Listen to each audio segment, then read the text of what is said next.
This is Dr. Lisa Marie Bobby, and you're listening to the Love, Happiness, and Success Podcast. We all want to be happier, but maybe chasing happiness is the wrong goal. This episode is all about cultivating contentment and figuring out how you can enjoy your life and yourself just the way you are and keep moving forward too. A stick, a stone, it's the end of the road. It's the rest of a slump. It's a little alone. It's a sliver of glass. It is life. It's the sun. We're enjoying the music of a band called Almanac together. This little sonic poem is called The Waters of March. And I thought it was just so beautiful and cute and really doing a nice job of setting the tone of our discussion today. Because today we're talking about noticing, appreciating, valuing all facets of this amazing journey that we're on and learning how to cultivate the experience of contentment in the face of all kinds of life challenges, because at the end of the day, I think that's really what it's all about. And I hope that by the end of this episode, you have some new insight and perspective to help you achieve that state of being that you deserve to have. So thank you to Almanac for setting us up for this fun conversation. And you can learn more about Almanac, check out their albums, tour dates, all the things at almanacofficial.bandcamp.com. So we're going to be doing some work together in this episode today, my friends, because as you know, if you've listened to this podcast before, the intention of the Love, Happiness, and Success podcast is to be an active partner in your growth. So I'm doing more than just, spitting out information and ideas. My real hope and intention is that, you're walking away from these episodes with a new perspective that helps you grow. And I just want you to know that we are co-creating this experience together. And I'm growing right alongside of you. I want you to know that I have been checking out reviews for those of you who have so kindly left them for me on like Apple Podcasts and all that. And I take your feedback to heart and I really appreciate it. And it's helped me make some changes in the way I organize these podcasts and the way that I do things. So your feedback helps me grow. And I am just so grateful for those of you who were gracious enough to offer that for me. And I'm also listening to you. I want you to know that. So, I have things set up on my website, growingself.com. Come over to the blog-podcast is the URL of that page, where you can access all of our blog articles and podcast episodes, but also, send a little email, submit the form. You can leave me a voice memo if you'd like to have your actual voice be included on the show. But your ideas and your feedback about what you want to hear more of, what you want to hear less of, the questions that you have, the ones that you leave on, Instagram, Facebook, at Dr. Lisa Marie Bobby on Instagram, the ones that you email to us, hello@growingself.com. I read all of those. I also see the comments that you guys are leaving on our podcasts, the posts that we create for our podcast, the articles. And I am now, just so you know, very much in the process of creating a bunch of new content for both of us for next year. And I'm really taking all of your comments and suggestions and feedback to heart. And so if today or at any point in the future, if you have things that are coming up for you and you're like, Lisa needs to know this, or what about that? Please share them with me, because again, the whole intention here is to have these be really helpful for you, meaningful for you, and that is why I'm here. I think it's why you're here. So let's do this together. And I'm particularly excited about today's episode because I think that this is a really, really important topic and a really overlooked topic. I have people reaching out all the time at, and my clients. So if you haven't heard this podcast before, just to back up and let you know who I am. So I'm Dr. Lisa Marie Bobby. I'm a licensed psychologist. I'm a licensed marriage and family therapist. I'm a board certified coach. And so I'm a counselor, I'm a coach, and I work with clients And I'm the founder of Growing Self Counseling and Coaching. That's my practice. And so, I've been working as a counselor and a coach for such a long time, and I've helped a lot of clients, individually in their relationships. And the things that I hear over and over again are around, at the end of the day, I want to be happy. I want to enjoy my relationship. I want to feel good about myself. I want to feel satisfied with my life.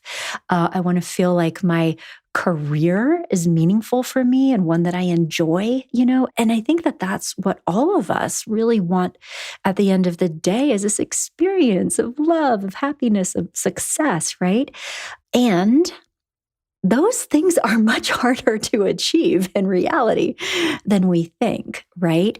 Because what we get tricked into believing, and this has happened to me throughout my life, I'm sure you can relate, is this idea that we need to attain something, change our circumstances, do something, grow in some way before we will feel happy, content, pleased with ourselves, with our lives.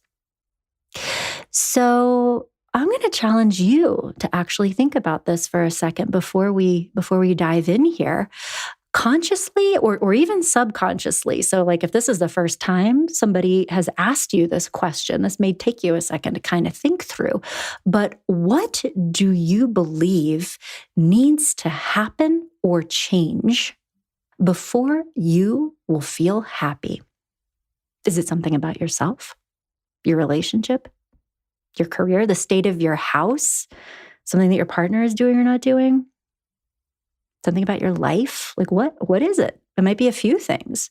For some people, unfortunately, for a lot of women, we've been socialized to believe that, if we look a certain way, if our bodies are, a certain way, then we will feel happy. But until that happens, happiness is elusive. And so we're striving and striving and striving, or looking around our lives at all the things that are not the way we want them to be, or that need to be improved, or that, geez, this, that, and, when that happens, and have a lot of stress and anxiety and unhappiness because of that. And this mental/emotional equation in our minds as well, when this is different, then I'll be happy.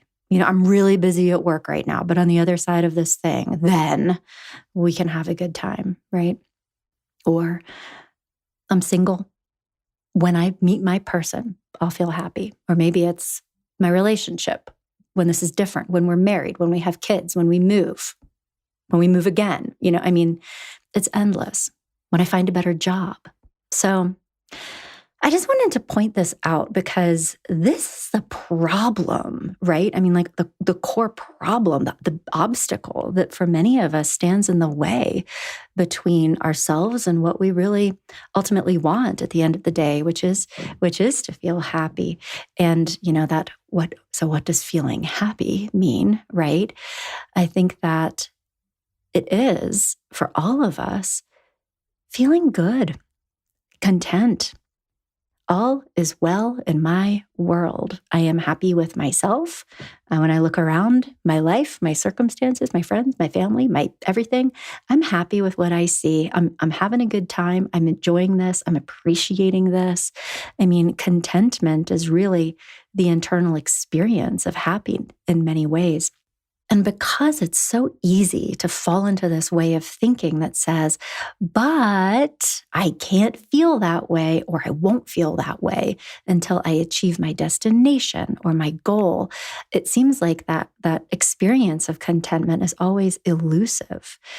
And even, here's the hard thing, when we do, strive and work and attain the thing, we become homeowners, we have a kid, we buy the car, we graduate from whatever, those milestones that we're working towards and striving towards, then we think that, okay, this is it. And then on the other side of that, things will be different for me.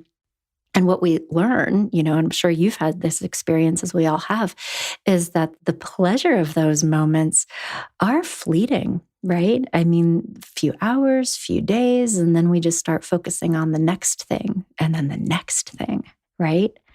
And there's research around this in positive psychology. Martin Seligman called this the hedonic treadmill. Like there's actually a name for it, right? It's this needs to be this endless conveyor belt of achievements and things and improvements and constant and never-ending improvement, to use the Tony Robbins phrase.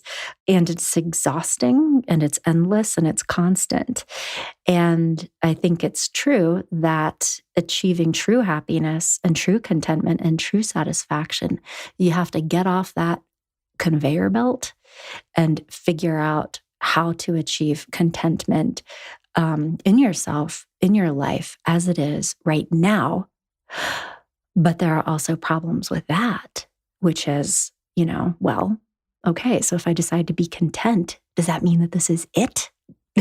Am I done? Like, do I stop working for things? And that thought in itself can create an enormous amount of anxiety for people, especially people who are ambitious and high achieving and do legitimately want more for themselves and their lives and want to keep moving forward. So it's a real bind.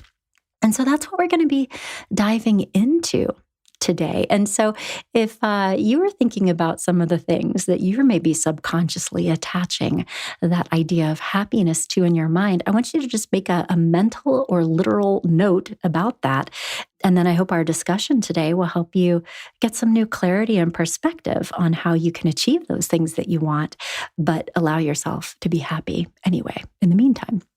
And first of all, I just would like to share that I first started thinking about this topic in a new way based on a discussion that I had with a really inspiring journalist that I don't even know how we got connected over the years, but my journalist friend, her name is Jessica Megala, and she is a really interesting author. She tends to write a lot about psychology, wellness, relational issues, personal growth issues, and you can find her work in all kinds of different places. But she reached out a while ago because she was working on a piece for Women's Health magazine, which is now out as of November of 2020, if you want to take a look for it. But a Women's Health magazine, and co-created the story with her colleague, Simone Boyce. And the big question was, how do we cultivate contentment, and why is that so hard? And in preparation for, helping contribute to this piece that she was working on, I started thinking about this in a new way myself, because I've had these conversations with many clients over the years, but in order to sort of synthesize this into okay, here's the problem and here's what we need to do in a more organized way, having that conversation with her, I think stimulated those ideas in me. And now I'm thrilled to share them with you. So anyway, but I also did want to give a shout out to Jessica Megala, because she's doing all kinds of good stuff. And you can keep up with her work and her articles on LinkedIn /Jessica Megala, Megala. Good stuff. Okay. So first of all, as we're considering this, I think it's always helpful to define our terms, right? And so what is contentment, and how is this different than what we think of as happiness, right? Because happiness is this alpha and the omega, right? It's a state of being. But when we break happiness down into different components, the idea of happiness itself can be quite complex. I mean, there are different kinds of happiness. There are different flavors or colors of happiness. And when I think of contentment, I think of a very authentic and substantial, enduring kind of happiness that is, I think, in many ways, the ultimate goal. I mean, if contentment is feeling at peace, being able to say to yourself and also feel, all is well in my world, and experiencing the feelings of gratitude, appreciation, pleasure, satisfaction, right? That is really what we're all hoping to feel, right? Because happiness can also be like a peak moment, something really thrilling or exciting or fun happening, like those peak experiences, or, laughing till you can't breathe, or just having a most amazing time. And those things are all wonderful, but those are like the sparklers, the sizzle. Whereas I think of contentment as being this much more like a daily experience of, I love my life. This is so great. This moment is just so perfect. And I'm so happy right now. And it's just amazing to have that feeling, and also to see it in others. That was one thing that there's been a lot of writing and research on the experience of some children or adults who have like intellectual disabilities or physical disabilities, just like commentary on how happy they are. And I know that can be a very difficult and challenging life experience in some ways. But, there's a recent blog post on scarymommy.com that did a nice job of describing what is known to be a phenomenon, of parents of kids with special needs. Maybe they're not having a good time, but over and over again, talk about just the joy and delight that they see their children taking in the world and in these simple pleasures in a way that sometimes feels elusive to the rest of us, right? That's one thing that I always really appreciated about my mom before she passed. She was kind of the epitome of this. Without fail, it was a holiday, a birthday, anytime the family was all together at some point during the day, there would be a pause in the conversation. She would look around the table and then she would say, "This is the happiest moment of my life." And she meant it. She was so sincere about it. We would all be like, "Yep, there it is. Let's drink to that." But it was fun. And my mom was really good at that. I, on the other hand, am an Enneagram type 3. Don't know if you're familiar with Enneagrams, but I can tell you that a type 3 is an achievement-oriented personality. It's exhausting. And, it is hard, I think, to be an achievement-oriented person and really feel and experience and even want that kind of day-to-day contentment that came so easily for my mother, who was oftentimes, just happy to be here, which is great. And the big problem with contentment and why this is so hard, and I can speak to this from personal experience and also, professional experience, because my clients tend to be the kinds of people who are, coming to work with me or coming to work with my practice of growing self because they really do want more for themselves. They want to grow. They want to figure themselves out. They want to resolve problems in their relationship. They would like to make changes in their lives, changes in their careers, and so they're coming because they are interested in growing in some way. And the real problem that I see with this whole concept of contentment is that it feels like it all sounds good when we talk about contentment. You're like, yes, I totally want that. But the practice of contentment, it feels like the opposite of motivation. And motivation is another one of those things that sounds good when we talk about it, right? Motivation is this internal state of wanting something, of feeling driven, feeling like you have the energy, the motivation, the drive, the desire to do hard things in order to create a new reality, in order to create change, right? And motivation itself is difficult because while we think of motivation as being a positive thing that we would also like to cultivate, the experience of motivation, what motivation actually feels like, is often distress or anxiety or unhappiness or frustration with things being as they are. I mean, wanting something more, that is doesn't necessarily feel like a positive thing. So, people also get confused about what motivation is supposed to feel like, because it's not this exhilarating, like, yes, let's do amazing things. It's like, ugh, I hate this. How is this going to be different, right? Like, that's the energy. And so both contentment and motivation have dark and light components for sure. But I think that many times when I'm talking with clients about contentment, or actually, working on this practice in my own life, if I am 100% content with things as they are, does that mean I'm settling? Does that mean I'm no longer striving or wanting things to be different? Like how can that work if I have anxiety about certain aspects of my life as they are, and a desire to change things, or feeling frustrated and wanting to change things? How can I at the same time experience an authentic state of contentment that allows me to enjoy things as they exist currently? Like, there's a weird paradox between growth and contentment, right? Growth and happiness. And by the end of this podcast, I hope that you will have a more clear understanding of how they can not just coexist, but really support each other. But I did want to just give voice to that paradox, and the reason why the achievement or pursuit of contentment as a goal is so hard for a lot of people. I mean, to practice contentment can make a lot of people, especially high achievers or people with perfectionistic tendencies, feel quite uncomfortable, because it seems sort of diametrically opposed to what it is that they're trying to do.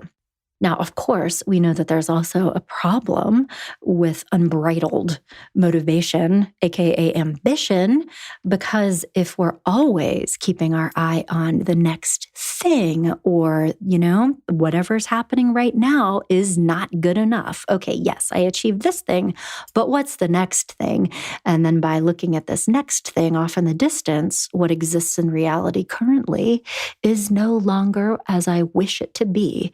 And so that makes it difficult to feel grateful, appreciative, or content with circumstances as they are, and can really be a true obstacle for people feeling happy or good, truly. And also because the experience of motivation and ambition also does come with a lot of stress or anxiety. Like, that's sort of the emotional fuel a lot of times for motivation. That it's a difficult mood state to experience all the time, when you're always comparing what you have with what you would like, or what, this imaginary kind of comparison of what things could be versus what they are. So I've done a lot of work around this in my own life. This is something that I've worked with many, many clients through over the years. And I am going to share some of the tips and ideas with you that have been really helpful for me and for my clients. And I hope that they'll be helpful for you too. There are a few different steps that I often walk with my clients through, and I've worked through these myself. But if the goal is, how do we feel content and also keep growing and evolving as people, right? If that's what we can kind of collectively decide we want and deserve, I think the first piece of this, of achieving this, is to take a really honest inventory of your life. I am a writer type. When I grow up, I want to be a writer still. But what helps me is journaling, whiteboarding things, but really I have to get things out of my head and onto paper in order to sort through this.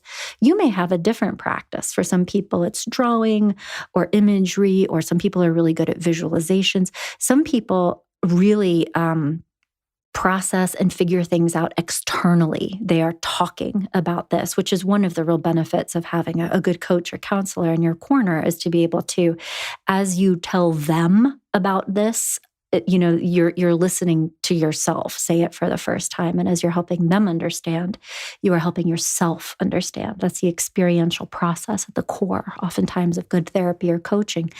But the goal here is to really do this inventory of your life, where you're able to put it all out on the table. Like, okay, what do I have? What have I done? Where am I now? Where would I like to go? What is my life like? What am I like? What is my family like? What are my relationships like? What is my career like? What is my house like? What is my financial health like, my spiritual health like all of the physical health actually can be another important domain. But like there are many different domains of life that are worthy of consideration and assessment. And I think to just kind of like inventory these in an organized way can help us achieve a lot of clarity, not just about what our goals are and our growth opportunities and the things we'd like to have be different, but as you do this really thoughtfully and intentionally, we can also begin to see, what is working for me? What are currently the circumstances of my life that, maybe I don't notice intentionally enough, but that are actually pretty awesome. And that when I slow down and look at this, things are good, for these reasons. Also, I think taking an inventory of where you've come from, right? Like it's so easy to just gloss over our past achievements, but what have you done? Where did you come from? Where are you now? And what were all those milestones and steps along the way? And what was it about you that allowed you to do all of those hard things? And being able to do this kind of work in an intentional way, I think, helps you celebrate your successes, acknowledge your gifts, your abilities, the things you can do, the things you do have, and makes it much easier to be intentionally grateful, appreciative, and happy with the things that you have built into your life. There's also a lot of research, again, coming from positive psychology about the power of gratitude and to develop a very intentional, deliberate gratitude practice can be one buffer, from that constant and never-ending achievement kind of mindset that makes it so difficult to be happy and content, and can allow you to experience the appreciation and the wonder and the joy with your life and yourself and your everything as it is. Because even if there are other things that you would like to improve or work on or have be different, that is not the whole story.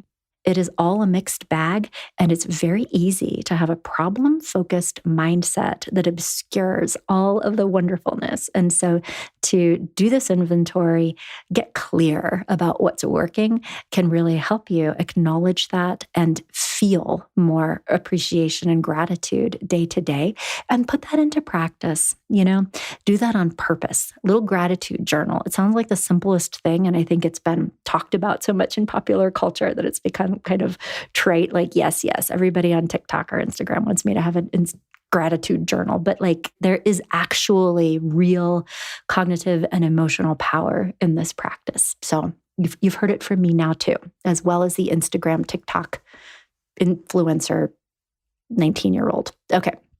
The other thing that you'll want to do as well, as you take this inventory, would first invite you to focus on what is working, what you have done, what you do feel good about, but also in a kind of clear way, understand what your growth opportunities and goals are, and not in a, oh, I hate this and I'm beating myself up because of X, Y, Z, but really in a thoughtful, honest, authentic way of, here are some things that I would like to have be different about my life, my health, my relationships with my kids, my home, my sense of having my act together. I mean, like whatever it can be, but be writing those down in a non-judgmental and clear, honest, and like hopeful way. These are the things that I aspire to, right?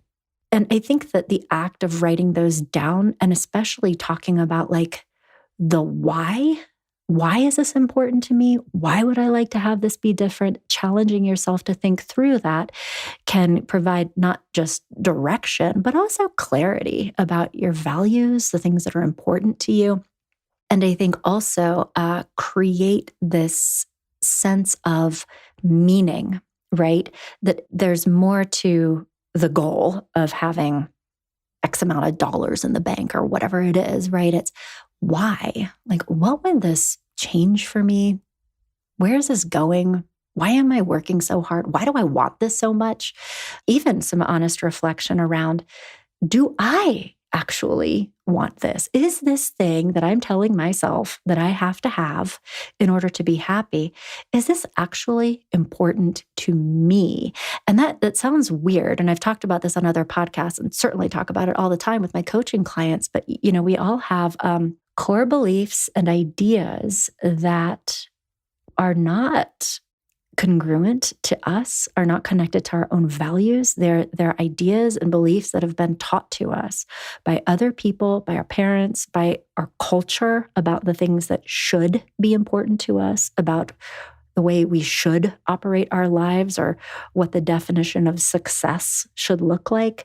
And, upon further exploration, have so many times, walked with clients who have discovered to their delight, shock, and also sometimes horror that these goals, these desires are not actually intrinsic to them. And there's quite a bit of emotional freedom that can happen when that's discovered. So anyway, this inventory process is really important. It's really worthwhile. It'll help you cultivate appreciation and also clarity about the things that are actually important to you. And then from there, the other thing that we'll need to inventory is to take an honest look, not just at your growth opportunities, but also at your mindset. And this is difficult to do by yourself. If you are a big journaler, this is so embarrassing. I'm going to tell you anyway. One of the ways that I've actually gotten more clarity about my own mindset through the years. So listen, being in therapy, which I've done, being in coaching, which I've done, love both of those. Like that's the easy way to get insight into your own mindset is to have somebody else look at you and be like, really, that's interesting. But from journaling, the way I've found is like because of keeping the journal over a period of time and then like looking back at my journals can see things that I've written years ago that are similar or sometimes different from the things that I'm writing currently, but being able to observe, the way my own brain works from the perspective of time has been very illuminating and can uncover some of these cognitive patterns that we all have. And so one of them that really is very common, but also is very problematic when it comes to achieving a feeling of contentment is a tendency to focus on the negative. And we all do this, right? But very easy to overlook, discount the positive, and instead be focusing exclusively on the, but this, but that, what's wrong? What's wrong with the situation? What is wrong with me? What is wrong with whatever I'm looking at right now, right? And these thinking styles, the focus on the negative is so subconscious, it's so ingrained that we don't even realize that we're doing it when we're doing it. But by focusing so much on the negative, it really impacts the way we feel about ourselves and about our lives. And also what has been so interesting to me over the years, as I've observed this in myself, but I think especially with my clients, is that many people arrive into adulthood with this subconscious core belief that internal negativity is a positive and virtuous thing. I know, I'm going to just let this sink in. And like when we see it in others, we can say, oh, you're being too hard on yourself. You're being really kind of negative about this situation. Yeah, I know, but like, look at all the great things that are going on in your life. Like we can see it in other people, but in ourselves, this focus on the negative, beating ourselves up, criticism of the self, discounting of success, it is often experienced by us as feeling helpful and protective. If I am, telling myself that I need to be better, then I will move forward. If I am pointing out my own flaws to myself, then I will be less vulnerable to repeating mistakes. If I am discounting my success and looking at what's next, then I will continue to grow, right?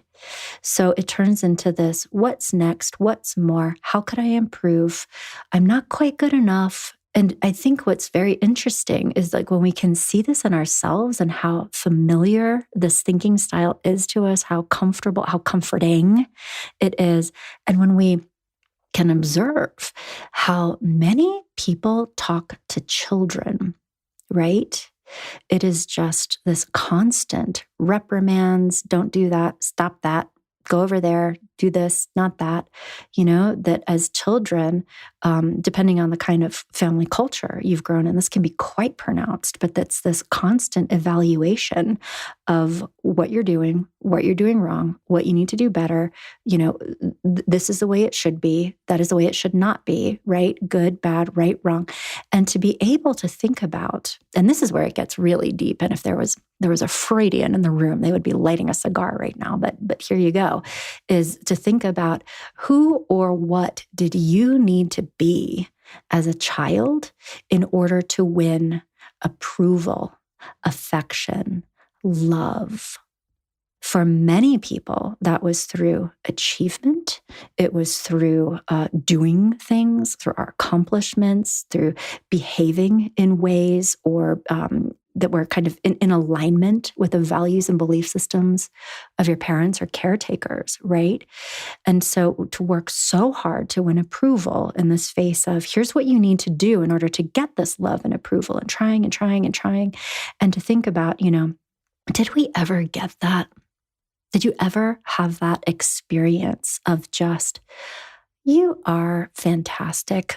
I love you just the way you are. You are just right. And I'm so happy with you. And just the experience of sitting in your presence is a gift to me right now.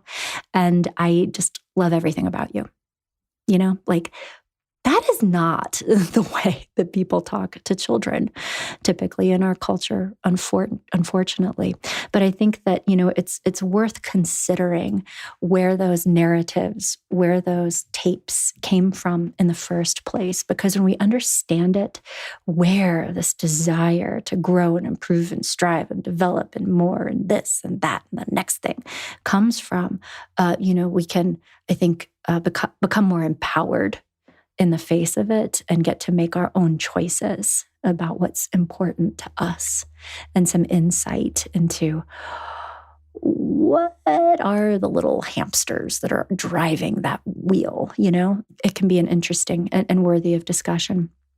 And I think too, it can also help lift the hood or peek behind the curtain, so to speak, on the amount of anxiety that we have when we think about being content, when we think about just maybe this is actually good enough. Maybe I can be happy with my life as it is. Because again, particularly for perfectionistic types or strivers, it makes them feel very, very anxious when we talk about maybe it's good enough. Maybe you're okay just as you are, right? Somebody with an achievement orientation is going to immediately say, but then does this mean that this is it? Is this my life? Am I at the top of the mountain? I thought it would be different. It's uncomfortable. And then the other thing, so even if you don't have a striving orientation, that contentment is are you sure? Here's the other thing that is really, really hard and is also true. Do you, like most people, have a subconscious core belief that when your circumstances change, that whatever it is that you want to be different, that when it does, then you will feel differently on the inside? That you will finally feel happy and content whenever whatever the thing is has changed. I can't be happy unless my house is clean, I have more money, my relationship is better, my partner does what I want them to, stops talking to me that way. I can't be happy unless these things happen. I've met people who cannot be happy if their home is out of order. They will stay up until 2:00 in the morning dusting and straightening pillows, because if they don't do that, they feel internally agitated until they have restored order in their home. And the new, possibly horrible thought, but also hopefully helpful thought, is this: that whenever you have achieved whatever that thing is, you are not going to feel all that different than you do right this very second. Whatever it is, this mood state, this life experience that you're having right now, this is also how you are going to feel 3 years from now, when you have graduated from whatever, when you have bought the house, when you have changed your relationship. Like, your internal thermostat is set to whatever it is. You can have a peak experience. You can feel good about the whatever it is. You can say, oh, my house is clean, but you're going to feel just as agitated tomorrow. And so the key to true happiness and to contentment, and the way to feel the way that you want to feel, is not by trying to change your circumstances or your reality or your relationship or your whatever. It's by learning how to change the way you feel as its own thing that has nothing to do with circumstances. And that is accomplished by learning how to think differently, and by learning how to cultivate the experience of contentment by changing the way you think, changing the way you feel, changing your narrative, changing your perspective, changing your beliefs, changing your expectations. That is actually the way that we change the way we feel, is through that practice. So a new mantra that you may consider just telling yourself over and over again: my circumstances have very little impact on my internal mood state. You can have a negative experience that you feel particularly bad about one day. You can have a good experience that you feel particularly happy about one day. So, we can think about life events and circumstantial things as kind of being like the weather, right? It's cold, it's warm, it rains, it snows, it's windy, like those things exist.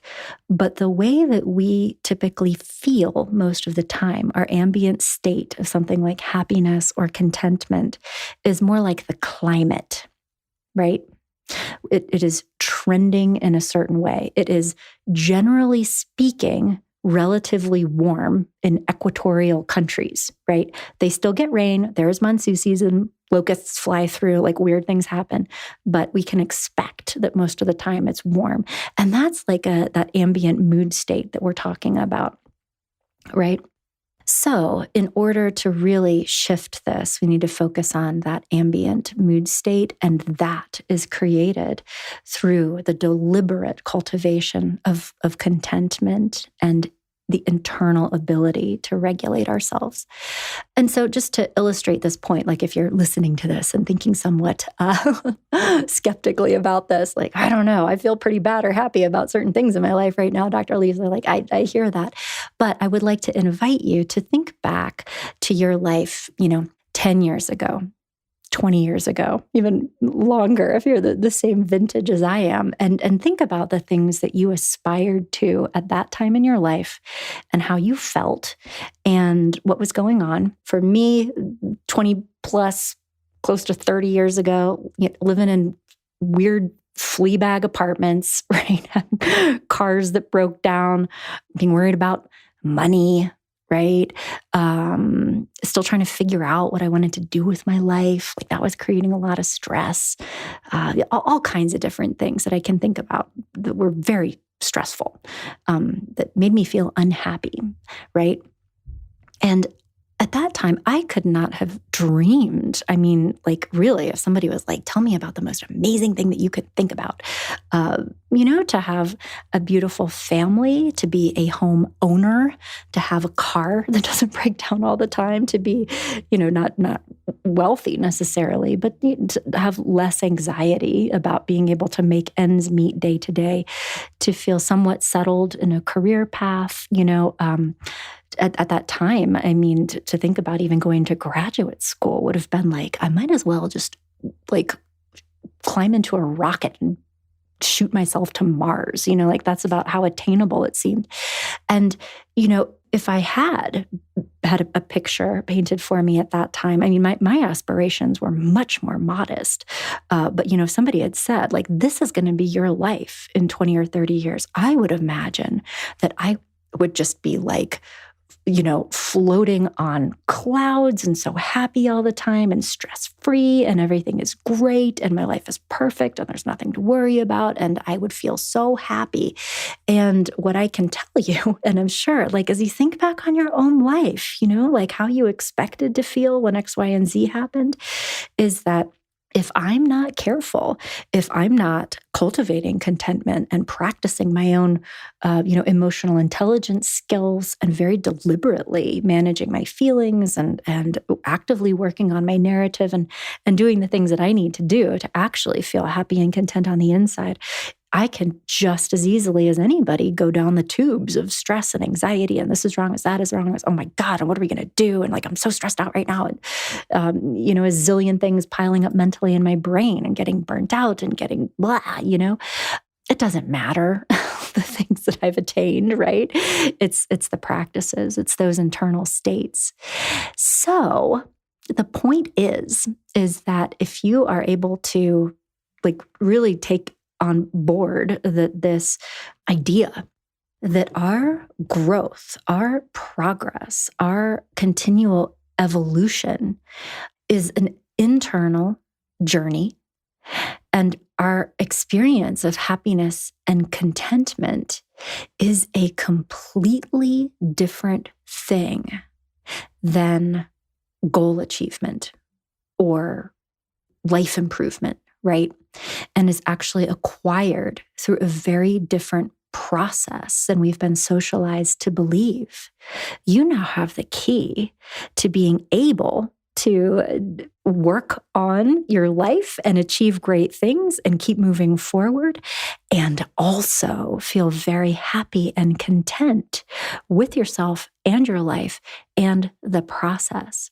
If you don't figure out how to cultivate those internal states, it doesn't matter what you will accomplish or what you will do or what your house will look like or what you will look like or whatever.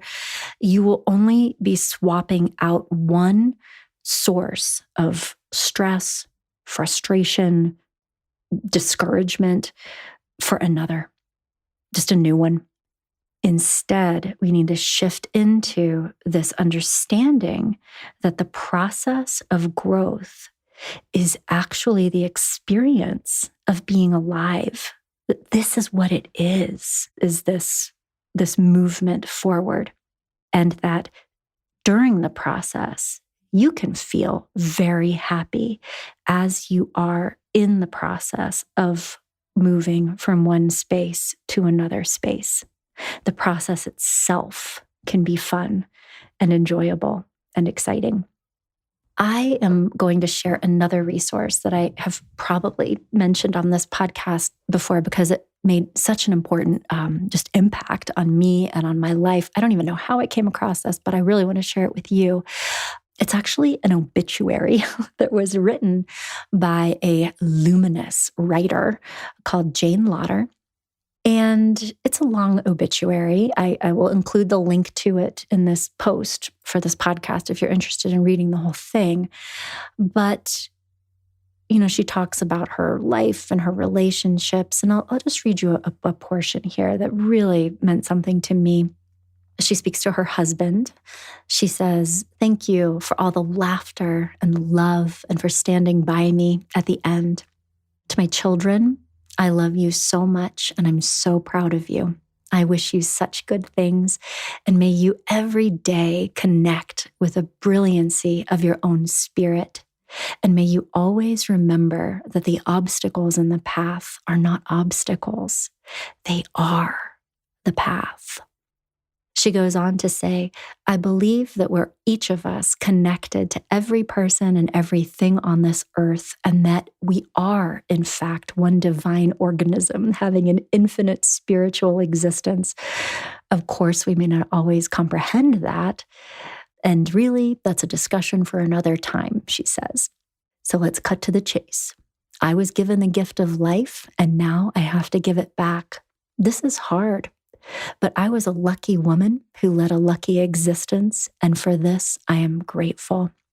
When I first got sick and then the cancer returned, I decided to be joyful about having had a full life rather than being sad about having to die. Amazingly, this outlook worked for me. Well, most of the time. Meditation, the study of Buddhist philosophy also helped me accept what I could not change. At any rate, I am at peace. And on that upbeat note, I take my mortal leave of this rollicking, revolving world, this sun, that moon, that walk around Green Lake, that stroll through the Pike Place Market, and the memory of a child's hand in mine. To my beloved friends and family, how precious you have all been to me. Knowing and loving each of you was the success story of my life. Metaphorically speaking, we'll meet again joyfully on the other side. And she signs off by saying, beautiful day, happy to have been here. And so I wanted to share those ideas with you. I am of the opinion that people who are, standing on the doorstep between two worlds are conduits of wisdom that are not always accessible to people who are firmly, on the mortal plane. But, the things that stood out to me the most from what she shared are this idea about the brilliancy of life, the magic that is to be found in those day-to-day moments that are so easy to overlook while they're happening, but are really the things that we think about and appreciate in the end, the memory of a child's hand in mine, right? That's it. That's all we have at the end of the day. And this reminder that the obstacles in the path are not obstacles. They are the path.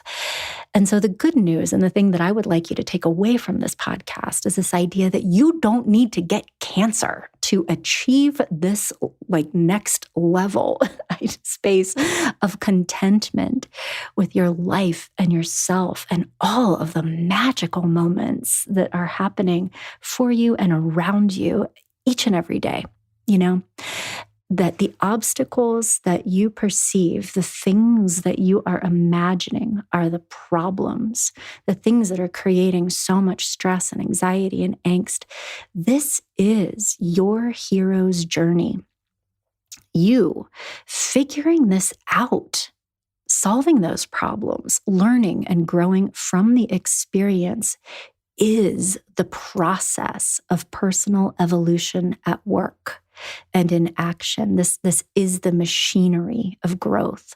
And I would like to invite you to consider that you get to be happy and content right now by changing the story about what it should be, right? I can't be happy until this is different, is very different between, what is happening now is exactly what is supposed to be happening. This is how it feels to be a growing, evolving person. And my ability to feel happy and content right now in this moment as I am doing this work, my ability to do that right this very second is going to determine how happy I will feel when I have achieved whatever it is I think I should. So, we can take pleasure in growth. We can be content in the process. I like to think of, mountain climbers, people who climb mountains for fun. They're around. I live in Colorado. I talk to them occasionally. Don't totally understand them. I'm like, okay, great. You go go climb your mountain. I'll be here reading my book. But in talking with them and kind of seeing it through their eyes, I can understand there's so much that they love about it. There's, preparation to climb a big mountain. There's planning. I mean, months and months of planning. The gear is a lot of fun. The acquisition of the gear, like they love it, right? The activity, the travel, the experience of movement, the relationships they make along the way, all of the little things, possibly the act of walking up the mountain, although I can't imagine how actually pleasurable that might be. But then there is that peak experience, I am going to stand on top of Kilimanjaro or whatever it is. But also the identity, right? I am a person who climbs mountains for fun. Like they've kind of built their lives around it. But they're going up this and they're having this experience and then they're coming back down again and then they're doing it again. And I think it would be misguided to think that once they got to the top of that mountain and had that experience, then they will forevermore be happy. Like maybe they will carry that experience inside of them for the rest of their lives. And that's certainly worth something. But this idea that the actual process is the part that's gratifying rather than the attainment of whatever it is, right? So being aware of your goals and having things to strive for, having motivation, having aspirations is in itself fun. It is energizing. It is how we define our purpose, our values to ourselves, to others. And it's through these activities that we create meaning in our lives and also how we grow and evolve because of that process, right? But the contentment and true happiness is found through the enjoyment of that process, enjoyment of growth, enjoyment of having puzzles to figure out and problems to solve and new things to learn. And even the experience, the gift of failure, the gift of hardship, the gift of having setbacks, the gift of feeling disappointed, the gift of experiencing your own limits, right? I mean, those are of enormous value. And some may say the wisest teachers. Nobody learns anything about themselves when things are simple and easy and nobody's trying to do anything differently, right? Productive, goal-directed activity to have a vision for the future and then try to create it. It's the gift of the human experience, but it's also a curse if you don't recognize it for what it is, right? It is the game we're all playing. It's the journey. It's the field on which we develop. It is the experience of life. It is not the destination. So be content right now and enjoy every moment of this grand adventure you are on right this very second. You are doing it. To be here now and to take inventory of everything that's going well, everything that you have, to do a realistic assessment of what your goals and growth opportunities are and enjoy that process of attaining them, but also getting really clear about those internal mindsets and core beliefs that will make happiness and contentment impossible for you no matter what you do. Those are the pieces of the work. And I really hope that this discussion was helpful for you and provided you with some direction and guidance around where to work on yourself and where to focus that growth so that you can enjoy it and yourself and your life. So thank you so much for spending this time with me today. I enjoyed, having the opportunity to think through things on my own and in preparation of being able to talk through them with you. And I hope you join me again next time for another episode of the podcast. And if you have comments, growth opportunities for me, I'd love to hear them. Ideas for another show or questions for me, things that would be helpful for you, please tell me. growingself.com. You can send an email, hello@growingself.com. You can leave comments on social media, on the blog page of our website. And I am accessible. So I look forward to hearing from you soon, and you'll hear from me soon. I'll be back in touch next week. Okay, in the meantime, here is more Almanac with Waters of March. A stick, a stone, it's the end of the road. It's the rest of a slump, it's a little alone. It's a sliver of glass, it is life, it's the sun. It is night, it is death, it's a trap, it's a gun.